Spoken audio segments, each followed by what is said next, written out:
Hey guys, so this is a video. Basically, I got 4 tools that I think every cyclist, whether it be road or mountain bike, should own from beginner onwards.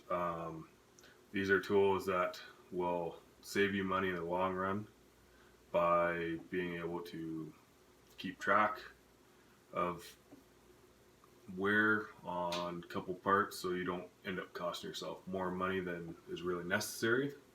Other ones are, simple tools that, anyone can use, and they're pretty easy. So, first I'll get started with, I think everyone knows what these are. These are tire levers, pretty cheap. Should always carry them in a saddlebag or in your jersey pocket. If you get a puncture, it's good to be able to change your tire. They're pretty cheap. Get them in plastic. Good for carbon rims, aluminum rims. I like some of the heavier ones. They just don't flex as much. Some tire levers are fairly thin or made out of cheaper plastics that flex really easily, and that can just make it more of a pain. They're pretty cheap. They're usually about $5-10 Canadian. Not really sure what conversions are in countries that you're watching this in, but they're pretty easy. Tubes are cheap. Second tool, actually tools, I really like this one, but I do a lot of my own work and it's a little bit more in depth. I believe they've stopped making it. So this is a chain checker by Park Tool. It's got, as you can see on the back, it's got a pin there, and a pin here. This pin up here actually swivels. If I hold that the right way for you, you can see that it goes from 0 to 1. 1 would be your chain is absolutely no good, and you're gonna have to start checking your other components. But you can they give spaces so that you can actually see in between. Not a tool I would recommend for beginners, but if you have a chance to pick these up, I would do so. But a tool that everyone should have is this one. So this one, you have 2 sides, and hopefully you can see. Actually, I'll just bring the camera with me. So I'll start with 0.5, right, which new chains tend to be somewhere around there.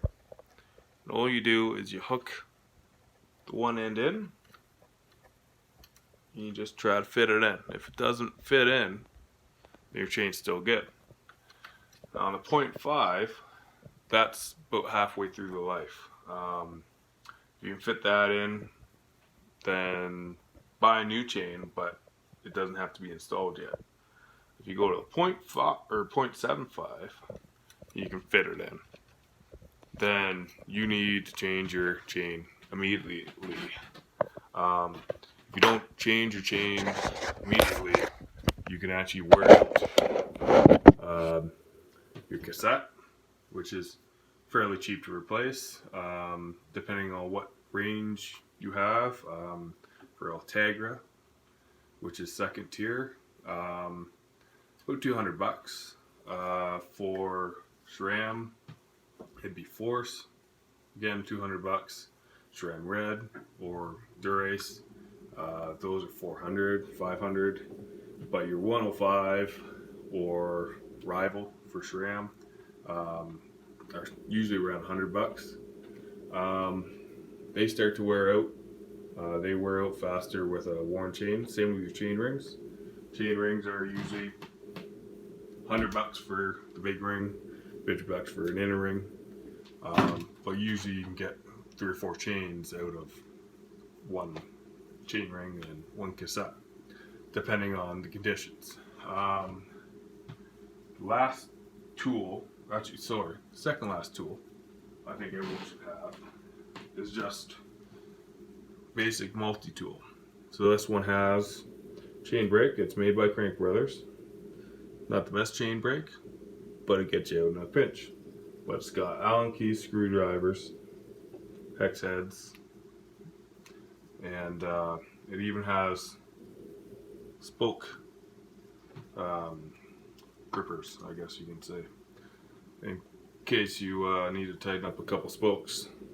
Again, just kind of for getting you home, getting it to the bike mechanic, so you don't get stuck.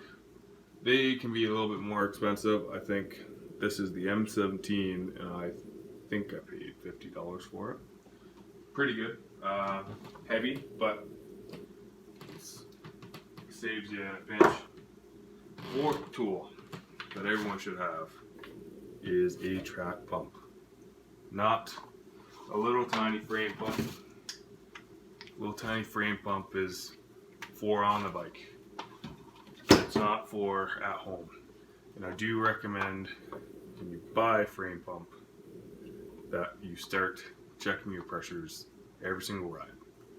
A lot of people are like, I have an expensive bike. I paid $1,000 for it, or I paid $2,000 for it. I shouldn't have to pump my tires every time I go out. I can assure you that the pros definitely do. The pros run tubulars most of the time, most of them. A lot of those tubulars have latex tubes in them. You could still buy latex tubes for clinchers.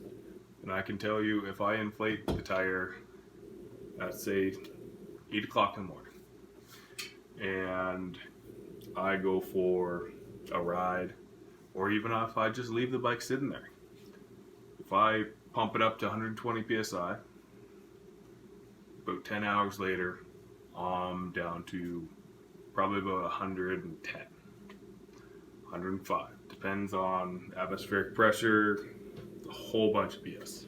But anyways, and those latex tubes are $25 a piece. So it doesn't matter how much you pay for it. Some of the better stuff you pay for, you have to inflate more. And if you check your tires for pressure before you go out for every single ride, then you'll get a lot less pinch flats. You'll have better riding characteristics, right? They don't need to be rock solid. But just yeah, you figure out what works best for you, what pressure. Takes time. Changes with your weight. Right now, as you can see, I've put on a little bit of weight in the last couple of years just because I've been working so much and not being able to ride. And I can assure you now, I run higher pressures than I did a couple of years ago. And I still don't cut pinch flats. I get about 1 pinch flat a year, road and cyclocross. So, and I've hit some, well, on cyclocross I've hit some rocks pretty hard. But also it's also riding style too. You don't just, it's not a mountain bike, you don't hammer it into a stone. And you shouldn't hammer it into a stone on a mountain bike anyways. But regardless, if you have the appropriate tire pressure for you, you'll get loads of grip, you'll have reduced pinch flats, and a track pump is way easier to line up for pressures than a little tiny frame pump. Now, I said it was only four tools, and that is right, but another tool, a consumable that you should have, that every cyclist should have, is chain lube. You don't have to coat it excessively. It doesn't need to be dripping lube. I prefer Pro Link, especially for the road stuff. in really wet conditions, the finish line wet. I make sure the chain is clean all the time. You don't have to buy a big bottle of Pro Link like this.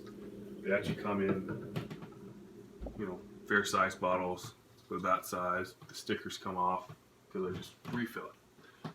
But yes, you just use a little bit of chain lube. Lots of people recommend 1 drop in each roller. That's really time consuming. I usually just squeeze the bottle and rotate the chain backwards. Do that about 5-6 pedal strokes. It does tend to drip off, but I make sure to put I use blue cloth because I am a tradesman, so I'm used to using it every day at work anyways. But you can use paper towel. Paper towel works fine. Just don't do it over carpet. Do it in, say, your kitchen with linoleum floor or something else that won't absorb the oil. And then just wipe off the excess. Like, I have a whole box full of, actually I just empty. I have a whole box where, so they start new, crisp, and they look like that after about 30 seconds.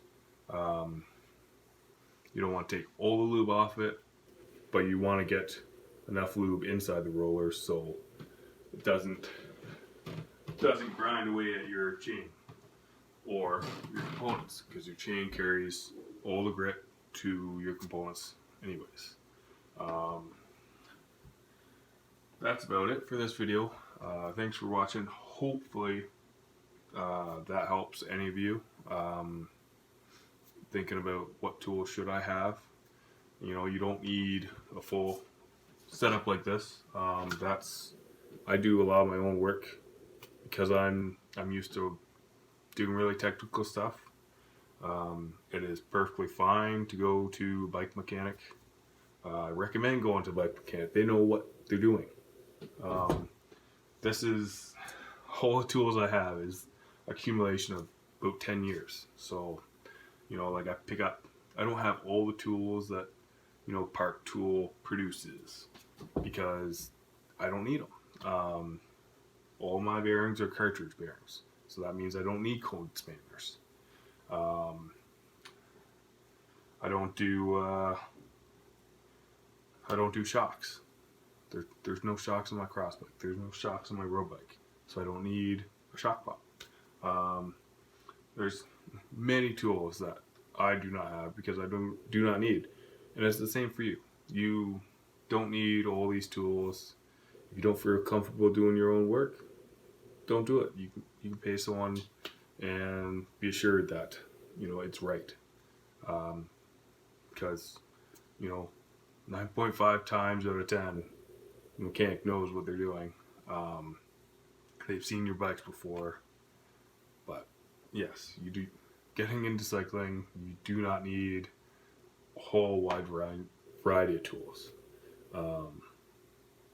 I think those 4 and the chain lubes will do you just fine.